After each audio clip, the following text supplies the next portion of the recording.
Fin del espacio publicitario. Seguí escuchando Radio Arroba. Auspician este programa Fundación Igualdad y Libertad, Estudio Arte Nazca, Confederación de Mujeres del Perú Micaela Bastidas Piuyucagua, Lideresas Unidas de Avia Yala, el Ágora de los Murciélagos. Bien auspicia este programa Sociedad Futura, revista digital con contenidos de historia y política socialista.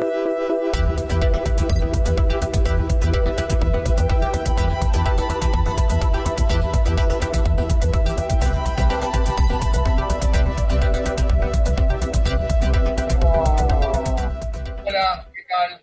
Hola Ricardo, hola. Justo, ¿cómo anda? Justo al aire con La Vanguardia Online. ¿Y quién está entrando en este momento?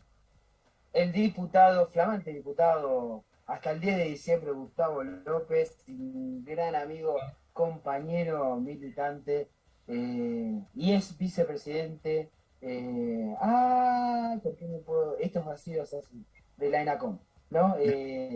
Un gran amigo. Aquí estamos, ¿cómo anda, Gustavo? ¿Qué tal, Gustavo? ¿Qué ¿Cómo tal? estás? ¿Cómo andan? Bien, muy bien. Gracias por venir. No, un placer grande estar con ustedes. ¿Cómo están? Muy bien, muy bien. Encantado. Bien, acá estamos. Está Verónica Baston, que la conocés porque está en el grupo Forjar también, Gustavo, Pablo Álvarez, su compañero de ruta, hay acá Ricardo Romero, con el operador de Radio Arroba, te estamos saludando. Bienvenido a este programa y aprovechamos Gracias. varias cosas. Tenías una invitación de antes, porque siempre sos un amigo que quiero mucho, estimo, porque sos una gran persona. Estoy muy contento de que en este momento seas diputado nacional y además sé que haces una labor desde siempre en el ámbito comunicacional, en el ámbito de la cultura, como fuiste secretario de Cultura de la Ciudad de Buenos Aires y demás. Y la verdad que siempre has aportado desde ese ámbito una gran visión y construcción, ¿no?, de la cultura en lo que tiene que ver con la inclusión. Y bueno, ahora te toca este rol de acompañar un gobierno. En principio la idea era en cada bloque hacer como un balance en distintos aspectos, ¿no? Por ejemplo, empezar con el balance de la elección de ayer, pero también con los desafíos del gobierno en el segundo bloque y un poquito también en la tercera, en lo que respecta a cultura. De hecho, nuestro programa siempre en el tercer bloque se aboca a la cultura y te vamos a exprimir al máximo para que nos comentes vos cómo estás viendo desde la ANACOM, pero también desde el aspecto cultural de la Argentina. Bueno, con ese marco, ¿qué primeras visiones tenés? Un buen resultado de ustedes en Tierra del Fuego, podemos empezar por ahí. Sí, la verdad que Tierra del Fuego dimos vuelta a la elección y ganamos por 11 puntos. Eh, Sí. Esperábamos un triunfo, no sabíamos por cuánto iba a ser, pero en Tierra del Fuego se dio un paso muy fuerte en Cambiemos o en Juntos por el Cambio, con 5 candidatos muy variados y con una pelea entre ellos muy importante, y esto permitió que sacaran alrededor de un 36%, no, un 33%, 36% en esa elección contra 33% que habíamos sacado nosotros. Pero Sí. después sabíamos que era imposible que ellos mantuvieran el caudal, porque en realidad el caudal, el que más había sacado el 14% de los votos, entonces era imposible mantener ese caudal porque había habido una real competencia. Ahora nosotros subimos 9 puntos de lo que habíamos sacado y dimos vuelta a la elección, habíamos perdido por 3, ganamos por 11, así que con 14 puntos de diferencia de una elección a otra, salimos 39,5, digo casi 40 a 28%, así que una excelente elección, entre 11 y 12 puntos de diferencia, con un trabajo reconocido por el propio presidente de la Nación ayer en el discurso cuando habló de Gustavo Melella, también habló de los intendentes. Digo, es una provincia muy chica, en donde ahí sí se puede buscar el voto a voto y bueno, la gente se dio cuenta que era lo que estaba en juego, así que pudimos ganar holgadamente. Y a mí me parece, y se lo digo a los tres, a Pablo, a Vero y a vos, Ricardo, creo que el gobierno consiguió un respiro, un alivio con el resultado de ayer, básicamente porque Juntos por el Cambio creyó que la elección estaba resuelta, que podía además ampliarse la diferencia, y creo que este acortamiento en la provincia de Buenos Aires, donde el 90% de los nuevos votantes terminaron votando por el Frente de Todos, porque se achicó la diferencia de casi 5 puntos, 4 puntos y medio a 1,5 puntos, esos 3 Sí, puntos que nosotros acortamos la diferencia, empatando en la cantidad de diputados, permite un respiro porque ellos iban por la presidencia de la Cámara y si es posible por embarrar el Senado. En el Senado quedamos un senador arriba con un diálogo con otros senadores donde podemos formar tranquilamente la mayoría.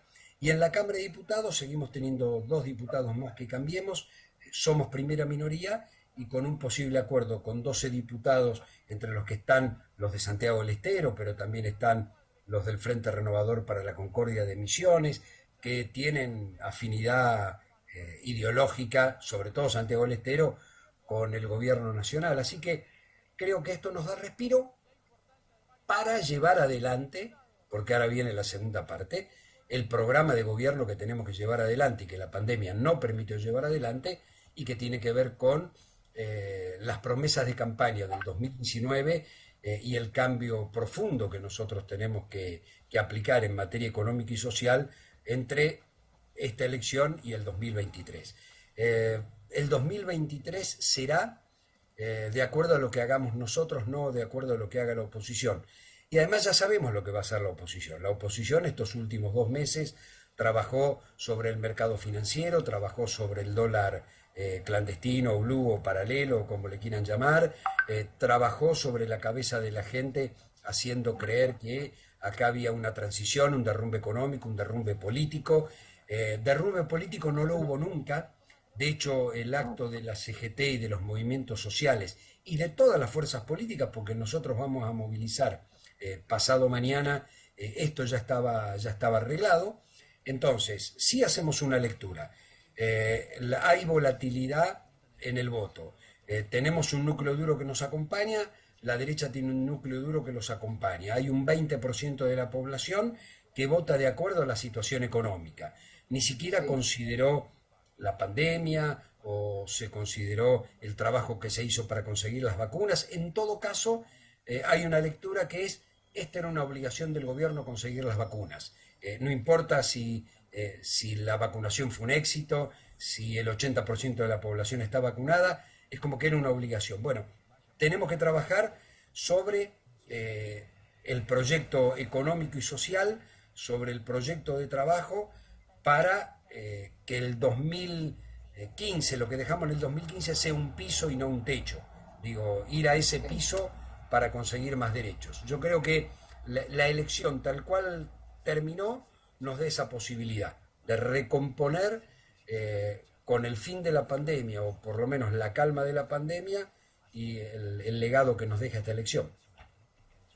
Componer es la palabra sobre la que voy a montar, que es ese desafío que también lo tuvo Cristina Fernández cuando pierde una elección de medio término, después de esa disputa que tuvo por la 125 y la derrota electoral 2009, en el cual fue aún peor, porque ese objetivo que tenían ahora juntos y lo manifestó Vidal, lo hizo Bullrich, ¿no? Cuando se conforma el grupo A y le hace el bloqueo a la Cámara y le bloquea el presupuesto. Recordemos Exacto, que no le aprobaron el presupuesto 2010 a Cristina exacto. Fernández, tuvo que gobernar con presupuesto 2009.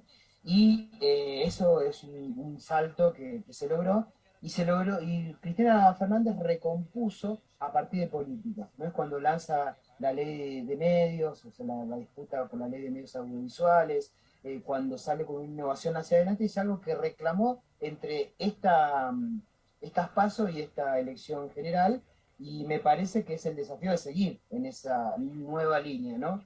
Marcar claramente el rumbo político programático en realidad, porque la realidad también, para dar alguna concesión al gobierno, a los 2 primeros años de gobierno, gobernaron, perdón, sin a ver, bajo una situación que nos daba cierta improvisación.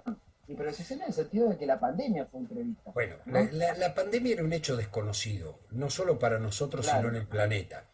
Nosotros corrimos, entre comillas, lo que voy a decir, con una ventaja, el hemisferio sur, y es que el hemisferio norte tuvo 3 meses antes consecuencias tremendas. Entonces, si cuando nosotros en marzo tomamos la decisión del aislamiento social preventivo y obligatorio, lo tomamos porque España llevaba 30.000 muertos, porque Francia llevaba 30.000 muertos, porque Italia llevaba 30.000 muertos.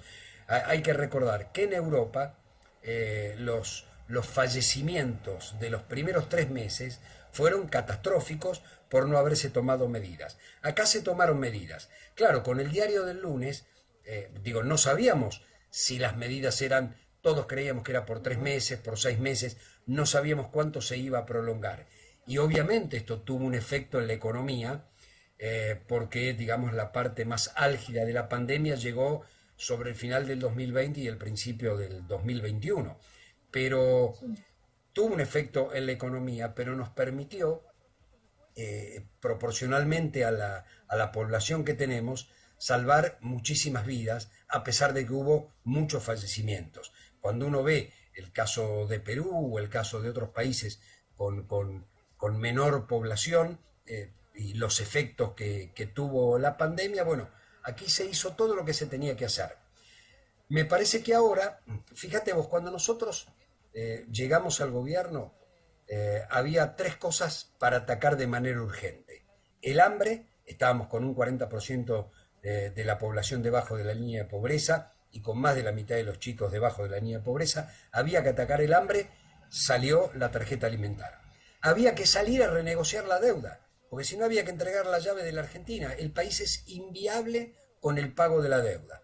Se renegoció toda la deuda privada, se ahorraron casi 38.000 millones de dólares y se comenzó la negociación con el Fondo Monetario. Es decir, se pagaron solo algunos vencimientos que no pusieron en riesgo la continuidad de la política económica de la Argentina. Y el tercer elemento que había que atacar era el cambio de matriz productiva o del modelo económico. Pero cuando íbamos a hacer eso, al día 99 vino la pandemia. Bueno, eso es lo que hay que retomar.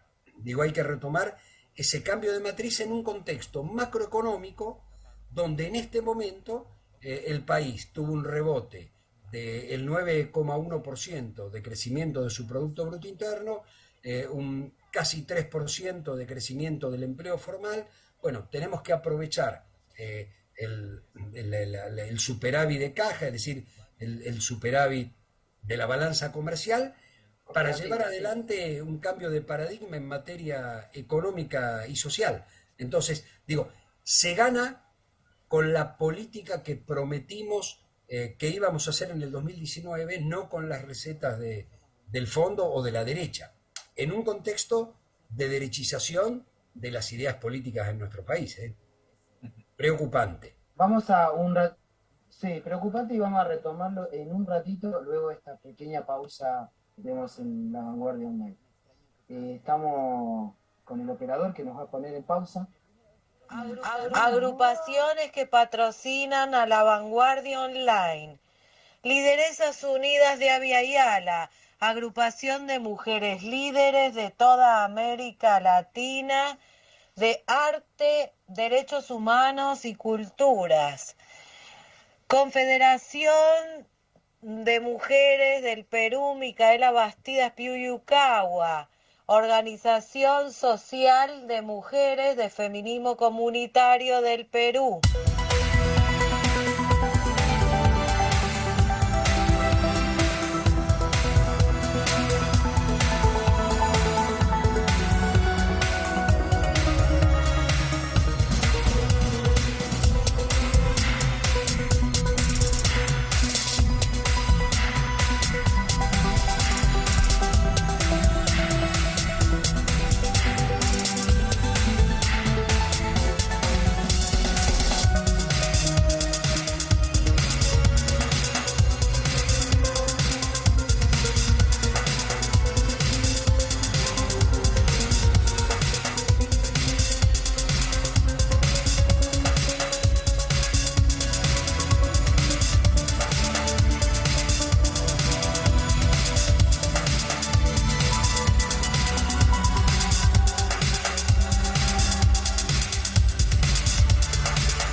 tenemos saludos, Vero, ¿no?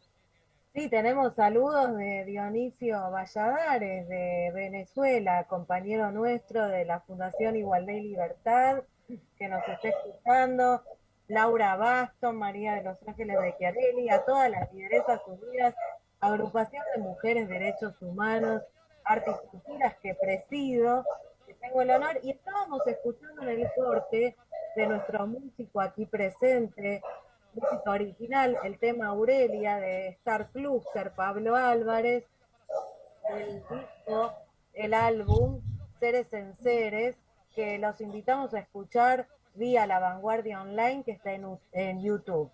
Y si me permitís, Richard, aprovechar esta ocasión, teniendo el honor de compartir este instante, este momento de análisis del escenario post-elecciones con Gustavo López, este honorable diputado que nos representa, a quien admiro profundamente desde siempre y que también me enorgullece acompañar en el Instituto Forjar, que él es, del cual es fundador y preside.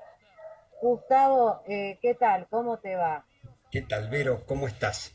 Bien, mira, vos justamente mencionabas recién, yo opino igual, tengo el mismo sentir, creo que hemos quedado bien posicionados, y de aquí en adelante, estos 2 años, delinear un poquito cómo van a venir las pautas del gobierno, las políticas a implementar. Y yo creo que Alberto debe estar contento también, porque él tiene un perfil negociador, mediador, y de alguna manera hay que celebrar que ayer realmente hemos tenido una gran jornada democrática bajo un gobierno sumamente democrático, inclusivo y que atravesó una de las peores pandemias mundiales de todos los tiempos. Así que bueno, te dejo esa pregunta, ¿cuáles serían las políticas a gestionar o cuál es el plan, que a grandes rasgos antes lo esbozaste, pero tal vez haya más para comentar de aquí hacia el 2023? Mira, me parece que uno de los temas claves que ayer planteó Alberto, que lo tiró desde el mensaje en Olivos, que fue cadena nacional, es la discusión parlamentaria del acuerdo con el Fondo Monetario Internacional. Esa es una deuda que contrajo el gobierno anterior, de manera irresponsable, la contrajo de manera irresponsable, el Fondo Monetario prestó ese dinero que se fugó en su gran mayoría. Entonces, a mí me parece oportuno que determinadas políticas se deban acordar con la oposición, como por ejemplo este acuerdo. Aquellos que creen que todo lo podemos acordar con la oposición, uno tiene que decir que no, que hay diferencias entre un modelo popular y un modelo neoliberal, y que seguramente hay muchas cosas que es imposible acordar, pero hay otras. Yo pongo de ejemplo algo que no debería estar en debate, porque está en el artículo transitorio número 1 de nuestra Constitución Nacional, que es la soberanía de Malvinas. Entonces uno dice, bueno, hay temas que son de carácter institucional que no deberían ser motivo de división, sobre todo en un momento donde yo creo que con algunos sectores de la oposición hay que tender puentes para acordar esos temas mínimos. ¿Por qué?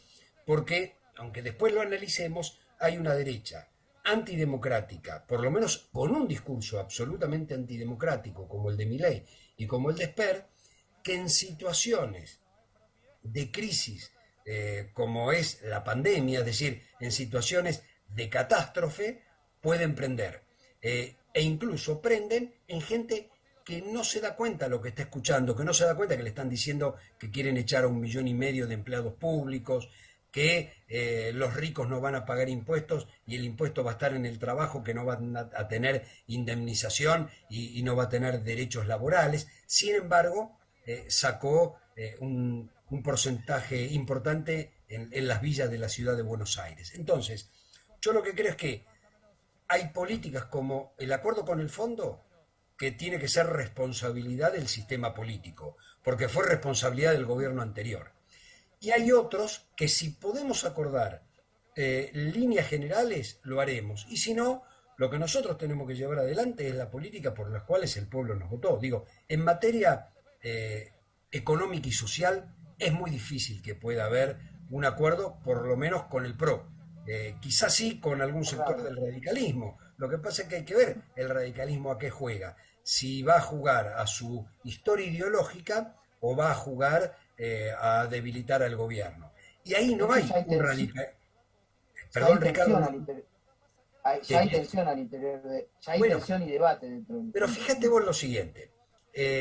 Ayer en el búnker de Cambiemos cantaban "El que nos salte es un radical". Yo digo, perdón, ¿no le aportó 1,5 millones de votos Manes en la provincia de Buenos Aires? Punto número uno. Punto número dos. ¿Qué radicalismo? El radicalismo de Tetaz, que de radical no tiene nada, que es una persona del neoliberalismo más recalcitrante, que se metió en ese partido como se pudo haber metido en cualquier otro. Digo, cuando Martín Tetaz propone la eliminación de las indemnizaciones, ni siquiera sabe que la reforma del artículo 14 de bis la hizo un radical que era Crisólogo Larralde. Y que si vos lees la plataforma de 1957 del radicalismo, estoy hablando mediados del siglo XX, no tiene nada que ver con este radicalismo. Era un radicalismo que planteaba la reforma agraria, bueno, y todas las cosas que planteó.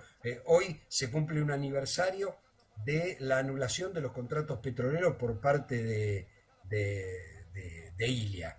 Entonces uno dice, pero ¿cómo es esto? Digo, este radicalismo esto lo hubiera aceptado. Entonces yo creo que hay sectores con los que se puede hablar, sectores que no van a querer hablar porque piensan lo contrario. Ahora, lo que nosotros no podemos desviar es nuestra política. Tenemos que aplicar la nuestra. Lo que no podemos es aplicar la de ellos. Digo, nosotros tenemos que aplicar nuestra política. Y hablando de nuestra política, porque hay algunos temas que quedaron pendientes en agenda y discusión al interior. Llámese política internacional o política local. La local, en lo que tiene que ver con avances, no sé si lo de Vicentín es pero alguna política de control del sector de agroalimentario que está condicionado por su alto perfil exportador, ¿no? Y el otro también de nivel internacional, algunos alineamientos que yo no comprendí el voto contra Venezuela, no comprendí el voto contra Nicaragua, sin decir que hay problemas en esos países, pero también entendiendo la geopolítica internacional y lo que implica la presión que hace Estados Unidos sobre esos países. No son agendas que me parece que tienen que estar en debate. Sí, mira, la primera de las agendas que vos mencionás y que ponés el ejemplo de Vicentín son las cosas que no pueden volver a ocurrir.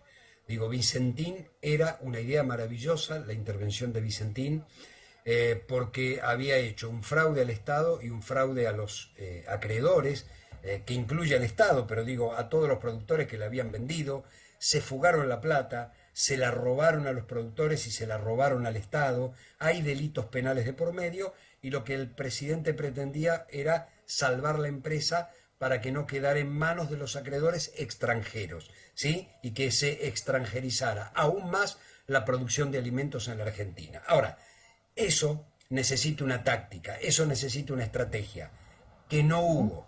Carecimos de táctica, carecimos de estrategia. Fuimos a la carga barraca, como decía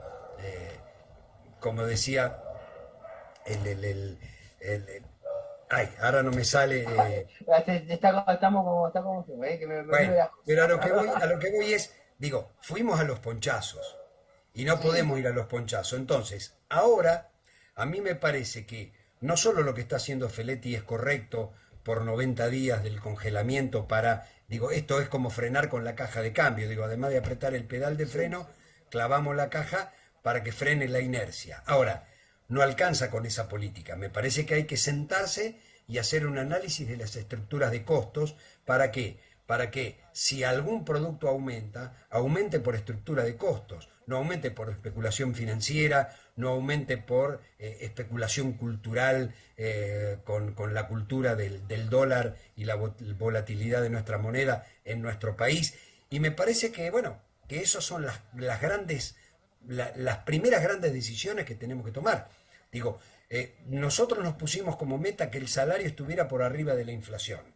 Ahora, si nosotros no controlamos la estructura de costos que tiene que ver con la formación de precios, vamos a terminar en una espiral inflacionaria.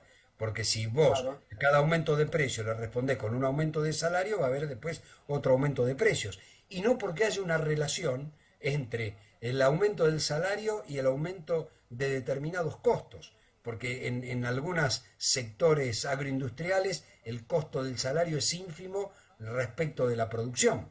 Ahora, si sube el dólar, te sube la mercadería. Si no sube el dólar, te sube la mercadería. Si sube el salario, te sube la mercadería. Si no sube el salario, te sube la mercadería. Digo, ¿cómo es posible? Nosotros terminamos el gobierno de Macri con 53% de inflación, la bajamos a 36%, que es altísima, pero 17 puntos menos que la anterior. Y ahora, por una especulación, porque realmente es una especulación, la llevan hoy, el promedio anual está otra vez en 52. Y no hay ningún factor de costos que diga que esto tiene que haber llegado a donde llegó. Entonces, yo creo que la política de precios es fundamental, la política de empleo es fundamental, la política de inversión pública es fundamental. Bueno, y para eso te tenés que meter con la estructura de costos. Yo creo que esto Ahí sí o sí... sí, No, no, ya está, perdón. ya está. Fue un delay, perdón. Y ahí, Pablo, te quería aportar Este, al Te tema. quiero hacer una pregunta, Gustavo, digamos, con el ámbito del ENACOM Sí, y con el tema de la comunicación, ¿no? Específicamente. Eh, Estaba revisando un dicho tuyo que tenía que ver con que la ley de medios ha quedado desactualizada, digamos, cosa que yo también coincido, digamos, desde el momento que se que se sancionó y todo lo que pasó en el medio, los medios de comunicación son tan movibles en sus formas, que evidentemente esta época es muy diferente a aquella. Pero, ¿cuál es la situación de fondo en este momento para el gobierno para poder volver a plantear una ley de medios? Si tiene, digamos, algún tipo de camino, de posibilidad, eh, dado que, te comento, por ahí vos lo habrás escuchado también, en general, siempre lo que se está diciendo más que nada por los pasillos es que el gobierno está gestionando bien, inclusive todo lo que ha sido la pandemia lo ha gestionado bien, pero que no llega a veces comunicacionalmente a la masa, digamos, a la mayoría. Lo he escuchado, digamos, inclusive de periodistas, como se dice, del palo, ¿no?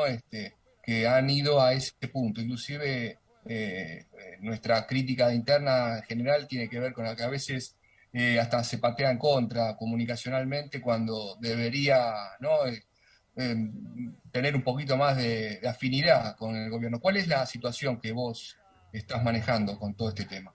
yo, Pablo, separaría dos cosas, la comunicación del gobierno de la comunicación de los privados, Bien, es decir, de los medios.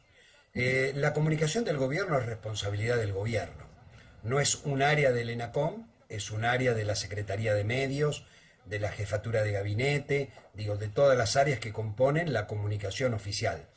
Entonces, si hay un déficit en la comunicación oficial, si el gobierno no supo comunicar sus iniciativas, me parece que el gobierno lo que tiene que hacer es revisar absolutamente su comunicación, digamos, Sí. porque, porque nosotros podemos trabajar desde el ENACON otras cosas, pero si el gobierno no comunica o comunica mal, es un problema de comunicación que tiene el gobierno. Después hay otro tema, que es la concentración del sistema de medios, que es brutal. La concentración del sistema tradicional de medios es brutal.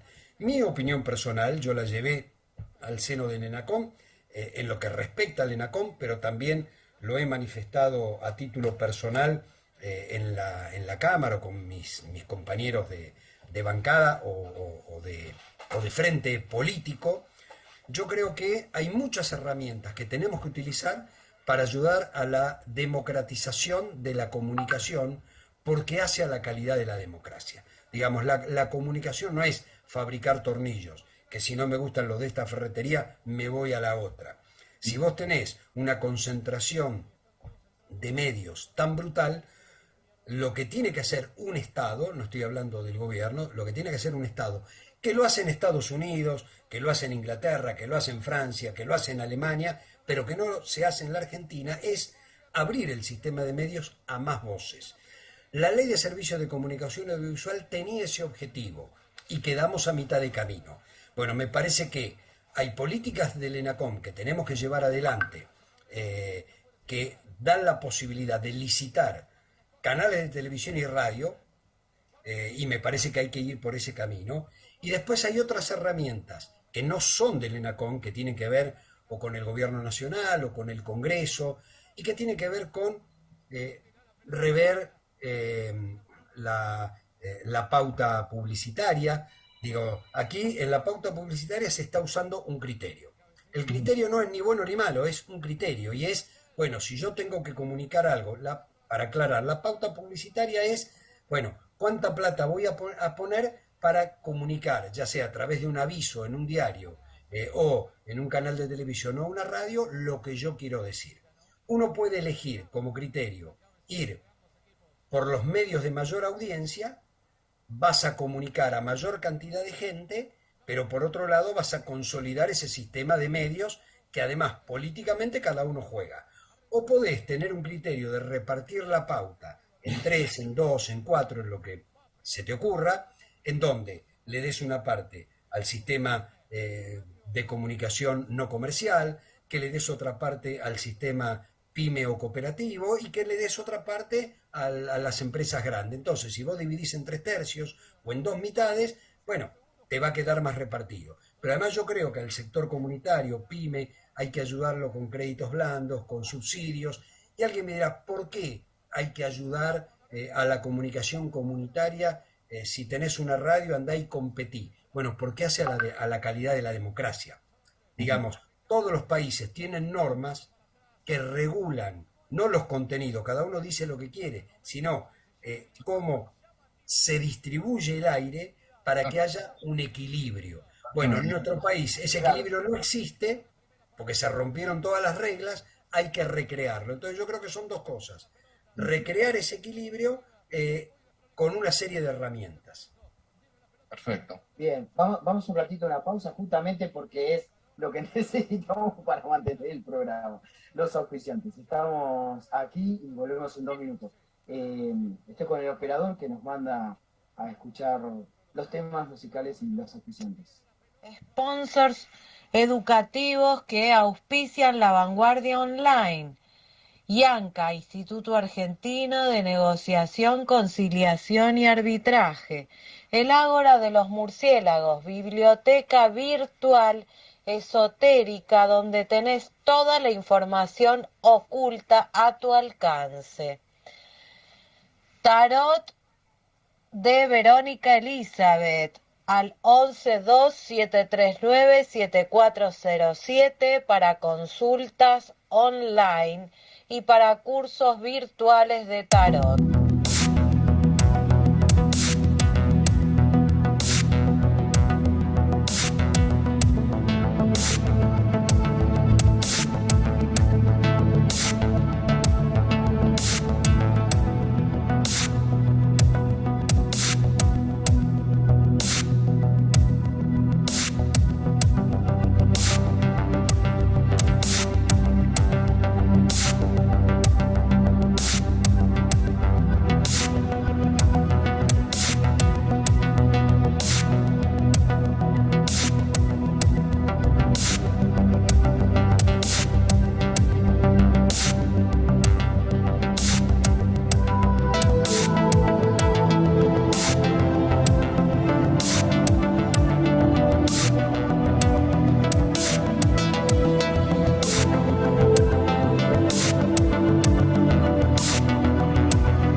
estamos de nuevo en La Vanguardia Online. Tenemos algunos saludos a Cami Brunetti, que cumple años. Les mando desde acá un gran saludo. Hay varios escorpianos que estamos acá presentes. Y bueno, yo cumplí el 10 de noviembre y estuve con mis amigos Feliz acá. cumpleaños, Ricardo. Y Feliz gracias, cumpleaños. gracias. Rodrigo, tenés una pregunta. No, estuve escuchando atentamente y bueno, un gusto tenerlo a Gustavo acá. ¿Cómo ves el tema de que el Estado, no sé si te toca a vos, pero el tema, por ejemplo, lo que pasó ahora con personal, que las fusiones que se están dando ahí en un tema de comunicaciones y eso? Hay un tema, Rodrigo, que le corresponde a Defensa de la Competencia, que lo está volviendo a analizar, que es la fusión personal Cablevisión. Nosotros tenemos una ley de defensa de la competencia que establece un límite para la fusión de las grandes empresas respecto de la posición en el mercado. Obviamente siempre hay más de una interpretación sobre el mismo hecho. Yo recuerdo que cuando se fusionaron Cablevisión y Multicanal, el argumento fue, digamos, el límite que tiene Defensa de la Competencia es el 40% del mercado. Ahora, ¿cuál es el mercado? Me acuerdo cuando se dio esa autorización, hace muchos años, el mercado no fue considerado el de la televisión por cable, sino el de la televisión de pago. Entonces, como el de la televisión de pago incluía la televisión satelital, es decir, DirecTV, el universo se ampliaba en 2 millones de usuarios. Entonces, no pasaba el límite que establecía Defensa de la Competencia. Entonces, puede haber interpretaciones que uno puede considerar tramposas, entre comillas, y es, bueno, ¿cuál es el universo? Aquí, la fusión de Cablevisión, que es la empresa de televisión por cable más grande de la Argentina, con una de las empresas más grandes, si no la más grande, de telefonía de la Argentina, pega un sacudón en el mercado. Bueno, así como dije que en determinados países esto es muy estricto, y nosotros lo vemos en Estados Unidos, que es muy estricto, digo, cuando qué sé yo, el dueño de Amazon o el dueño de alguna de las grandes se excede, lo llaman y le dicen venda. Bueno, yo creo que nosotros vamos a mejorar la calidad de nuestras instituciones cuando Defensa de la Competencia, sostenida por todo el arco político, se dé cuenta. Porque si no, digo, acá hay un problema. La derecha, como juega políticamente emparentada con los grandes medios, porque los grandes medios son parte de la derecha política, porque son parte de la derecha económica, bueno, cuando uno quiere poner límites, dicen que estás atacando la libertad de expresión. Pero después, cuando gobiernan ellos, terminan ellos atacando la libertad de expresión por las megafusiones que en cualquier otro país ultraliberal estarían absolutamente prohibidas. Si la dirigencia política tomara plena conciencia de que solo debe ser rehén del voto popular y no de la tapa del diario, tendríamos una mejor calidad de la democracia. Ricardo, bueno, ahí se nos congeló Ricardo. Vero. Bueno, encantado, un placer de tener a Gustavo. Está muy bueno esto de recordar las instituciones que tenemos. Tenemos un sistema institucional de avanzada, listo, diseñado para poner en marcha, y coincido con Gustavo y resalto esto de que la oposición tiene que empezar a construir y no seguir poniendo obstáculos. Y encima de todo quiero aclarar que lamentablemente el discurso del que se jacta la mayor parte del arco opositor es de un liberalismo o neoliberalismo autoritario que no condice con el avance y el diseño institucional que tenemos en la Argentina, que es de punta y que con respecto a todo el sistema constitucional, de derechos humanos, previsor que tenemos, es una pena que por poner palos en la rueda o ejercer zancadillas no se sientan en serio a trabajar. Esperemos que esta oportunidad que el electorado les dio y la democracia que hoy de la cual gozamos los haga recapacitar y bajen un poquito, ¿no? Esas ínfulas autoritarias que tienen. Ahí está Ricardo. Volví. Me caí de la computadora. Bueno, creo que estábamos más o menos en la parte de cierre, un gran análisis tanto en lo electoral, los desafíos de política que tiene el gobierno nacional y específicamente también los desafíos comunicacionales o de política comunicacional en la que vos también tenés experiencia. Me parece un gran aporte que has hecho. Quizás, no sé si vos querés hacer algún comentario, algo que haya quedado en el tintero y que vos quieras aportar, Gustavo. Simplemente remarcar que depende de nosotros, que depende del frente de todos, que ya sabemos lo que va a ser la oposición, deseamos, como decía Vero, que tenga otra actitud, o por lo menos que algunos tengan otra actitud constructiva, y si no ocurre, todo depende de nosotros, depende qué política llevemos adelante, y vuelvo a repetir, yo creo que las políticas progresistas, nacionales, populares, las políticas por las cuales el pueblo nos votó en octubre del 2019 y que no pudimos aplicar por la pandemia son las que tenemos que retomar y aplicar, porque va a haber 2023 de acuerdo a las políticas que desarrollemos. Así que nos han dado una oportunidad, vamos para adelante. Siempre se sale para adelante. Gustavo, si me permitís, acá te elegí al azar 3 arcanos para vos. Y bien, sorprendentemente salieron 3 arcanos muy importantes para tu carrera. Uno, la rueda de la fortuna a tu favor, el viento gira a tu favor y del argentino. El segundo, el hierofante, que desde el antiguo Egipto hasta nuestros días es el sumo sacerdote y representa hoy por hoy la carta de las telecomunicaciones. Y te digo que me da escalofrío porque la saqué al azar. Es una carta que yo adoro y tiene que ver con las telecomunicaciones, con la comunicación, con el buen mensaje que llega al pueblo desde arriba y desde de alguna manera, dicen los egipcios, desde los iluminados o encumbrados. Y tercera carta, el sol que alumbra tu camino y todos tus proyectos, y si alumbra tu camino, nos alumbra a todas, todos y todes les argentines. Así que te dejo un gran abrazo y muy agradecida de tu presencia. Muchas gracias, Vero, y me voy más contento y más tranquilo. Gracias a todos. Gracias Pablo, Rodrigo, Ricardo por esta oportunidad de charlar con la vanguardia de siempre. Gracias, Gustavo. Un gran programa. Gracias. Un gran programa hemos tenido aquí con Gustavo López, nos acompañó, una gran entrevista muy amena, en la cual pudimos compartir reflexiones y análisis tanto de la política, específicamente de los resultados electorales, como de lo que es la política del gobierno nacional. ¿Alguna reflexión te queda de esta entrevista, Pablo? Mira, lo que me genera a mí es tranquilidad, ¿sí? Porque de alguna manera la visión de las autoridades es una visión coherente.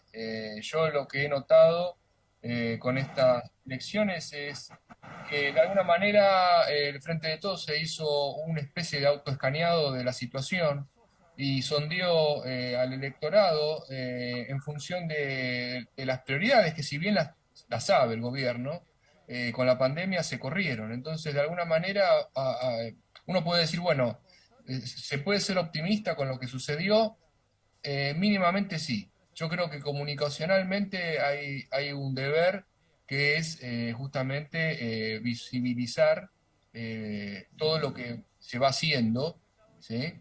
Y de alguna manera se necesita gente centrada para hacerlo. Así que de alguna manera me queda una sensación positiva. Rodrigo. No, bueno, en mi intervención noté, no, muy interesante, lo de Gustavo López, también me quedo tranquilo, pero me gustaría que tuviésemos mayores herramientas para poder intervenir, por ejemplo, para evitar lo que pasó con personal. Claro, claro, sí, sí, sí. Lo que pasa es jugar siempre desde un lugar minoritario contra las corporaciones, ¿no? Eh, De fuerza más que minoritario, ¿no? O de relaciones de fuerza. Sí, ah, es verdad. yo tengo una visión, quiero dejar una cuestión, digamos, que fue dicha en su momento. Ellos gobernaron 4 años teniendo todo a su favor, ¿no? Justicia, o sea, el establishment, ¿no? Justicia, corporaciones, medios, y perdieron las elecciones. Perdieron contra la militancia y, digamos, con pocos elementos. Vos dirás, bueno, tenían muchos elementos al frente de todo para ganar. La verdad que no, más que la militancia. Tenían todo a su favor y perdieron. Y ahora, después de 2 años con la pandemia, está bien, el poder político en parte pasó al peronismo, pero siguen teniendo el control corporativo de los medios, de los jueces, y Sí, no sí. logran, digamos, despegarse, como decir, bueno, los arrasamos, ¿no? Hubo toda una ínfula, ustedes lo habrán escuchado Y vamos, cuando, ¿no, Ricardo? Cuando ni bien se dieron a conocer los primeros cómputos, hablaban de una transición, ahora empezaba la transición, ¿no? Como que quisieron hacer pero bueno, eh, todavía es un de no, gobierno que no lograron hundir el barco. Y la realidad es claro, que exactamente, todavía pero siguen navegando. Vamos a ver hacia dónde va el barco. esa agitación. Verónica quiere hacer una lectura antes de Antes de irnos. que se me Antes frise, de que tengo tenemos inestable 2 minutos. internet. Por tu cumpleaños, querido Ricardo, que te debo mi presencia y mi abrazo fraternal, pero te dejo acá una lecturita. Mirá, tenés la Un buena minuto, dale. estrella de los egipcios mayores signando tu camino, Mirá el vos. mago por sobre todas las cosas, y aquí tenés a un gran encumbrado en tu propio ser, porque vos sos una persona que tiene todas esas capacidades para manejar los 4 elementos, ¿no? Se congeló, Vero, de vuelta. Bueno, Bien, bien. está con un Muchas problema gracias, de Vero. Justo te estabilidad. le iba a preguntar, creo, si la luna me estaba marcando un camino muy exitoso en el ámbito del amor. Eso es un poco lo que sería de las cartas, así que seguimos Se con quedó en ese, suspenso. queda en suspenso Quedó en y suspenso. estamos seguros que vamos para adelante. Así que les mando un gran abrazo a todos y todas y todes los que están en este programa. Y bueno, seguimos con eso. Ahí Vero está, pero ya nos vamos. Sí, Eh, nos vamos yendo. Se va yendo La Vanguardia Online para el éter de Radio Arroba y volveremos próximamente el lunes que viene en el programa 12, otro número muy simbólico, y le seguiremos con este espacio reflexionando.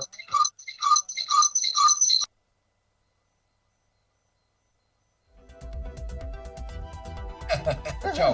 Bueno, Efecto acá está, de la Ricardo, Nos tenés vemos. Se también va el programa. el emperador.